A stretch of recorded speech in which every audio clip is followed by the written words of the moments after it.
Hey there, it's Vashti Sarah. Welcome back to Post Blog. If this is your first time listening, go ahead and hit the subscribe button, like button, follow button, share button, all the buttons to stay connected with the Post Blog podcast. And for those who this is not your first time, welcome back. Okay, so you walk into a store, and what's the first thing that you see? I'm talking about a clothing store. Typically, what's the first thing that you see? Or maybe a storefront that sells clothes. A mannequin, right? I don't know about you, but sometimes those things can scare the crap out of me. I'll be walking in and thinking, oh yeah, someone's right next to me. And I turn around, I'm like, oh, never mind. This is a mannequin. They have no life in them. Or it could be, I could be walking and I suddenly turn around and see a shadow or a body next to me and it frightens me. I don't know if that's ever happened to you, but let me tell you, mannequins scare me. But the crazy thing is, we can oftentimes be mannequins. In my blog about stuckness, I use the analogy that mannequins and humans can be just alike. Mannequins are forever stuck the way they are. I mean, we can move them, I guess. We have control over how we move their hand or their head or their feet.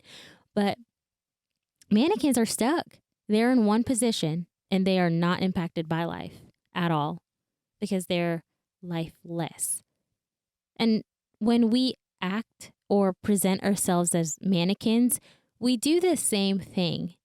We live the same life over and over and over. We're frozen in time, it feels like.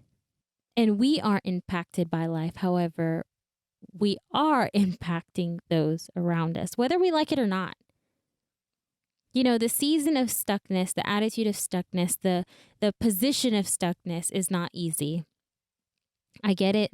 I've been there. And honestly, sometimes I feel like I'm there where it's, what is my purpose? What am I here on this planet for? You look around and you see other people thriving, living in their purpose, doing and being the best version of themselves. And maybe you're asking yourself, what am I doing? We look at our season and we hate the fact that we've been stuck. We've been stuck maybe for years, doing the same thing every single day, having the same attitude for years, dealing with the same issues for decades. So let me ask you, are you stuck? Are you stuck where you're at? Are you stuck in a situation that you've been in for years? Are you stuck at the same job? Are you stuck with the same attitude? Are you stuck with the same mindset? Are you where you were 10 years ago? You know, the Bible talks about this in Isaiah. The prophet Isaiah, he says, do not cling to events of the past or dwell on what happened long ago. Watch for the new thing I am going to do. It is happening already. You can see it now. I will make a road through the wilderness and make you streams of water there. The reason why so many of us are stuck is because we choose to dwell in what we're in.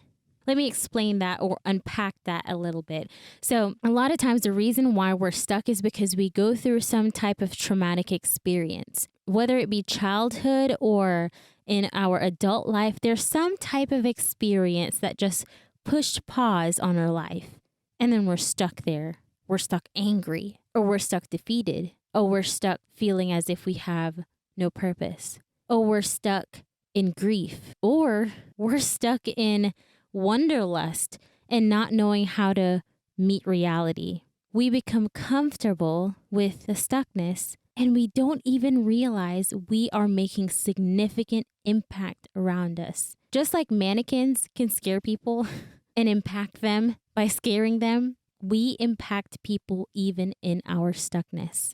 We either impact them by walking around moping, impact them by carrying anger and grief and just heaviness. We impact others around us by sticking with the same attitude, the same character, the same mindset for years on end. In Christian living, stuckness equates to purposeless living. We live the same life every single day. We tell ourselves we'll lose 10 pounds for 10 years, and we never do it. We tell ourselves we'll create healthy habits for 10 years, but yet we're still eating and living the same way we did year one that we decided we'd eat differently or live differently. We tell ourselves we'll seek out healing, we'll seek out forgiveness, we'll seek out restoration for 10 years, but we're still as angry as we were the year we were most impacted by our hurt or grief or pain, whatever it is. We tell ourselves we'll go after a dream,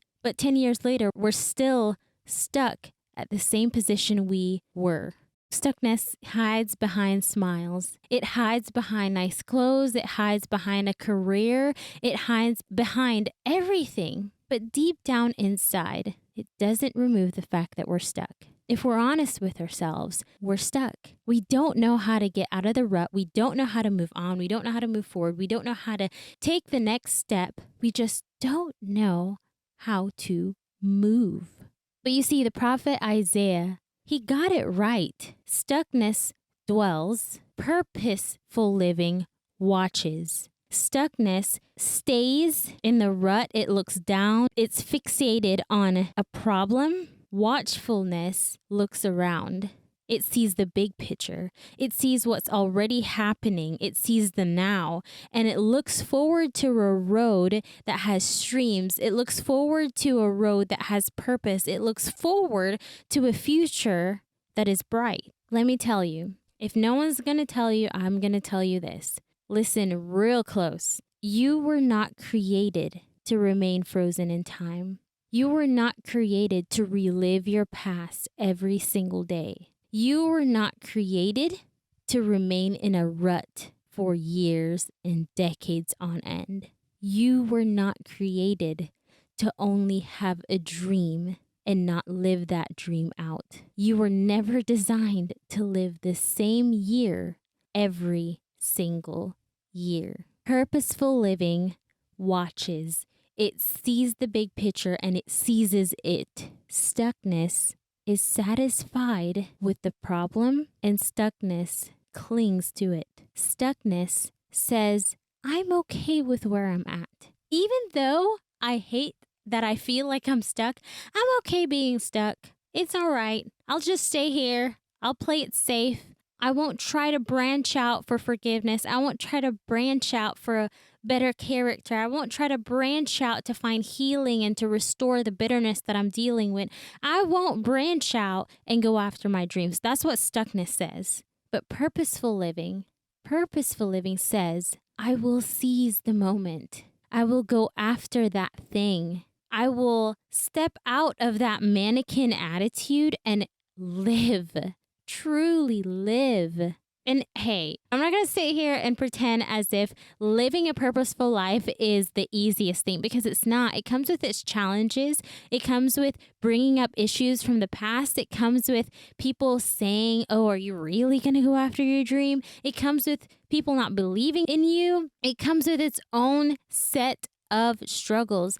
But can I tell you, it's so worth it, because being stuck is living a life that is mundane and just effortless. But living a purposeful life, you find fulfillment, you walk in what God has called you to do, you impact those around you on a greater level, not for your glory, but for God's glory. So if there's anything you can take away from this short podcast today, it's you have a purpose. You have a purpose. If you've been stuck in a rut for the past year, or maybe 5 years, maybe 10 years, maybe some of y'all 50 years, you've just been stuck in a rut. You've lived the same life every year. You've lived the same trauma every single year. You've lived the same disappointments every single year. You've lived with the same bitterness every single year. You've lived with the same depression every single year. You've lived with the same hurt and anger every single year. You've lived with the same insecurities every single year. You've been stuck. You've been stuck in that mindset. You've been stuck with that heart. You've been stuck with that outlook. But can I tell you, you have purpose? You have purpose beyond the stuckness. You have purpose beyond that hole you've placed yourself in to protect you because it feels safe and it's what you've always known.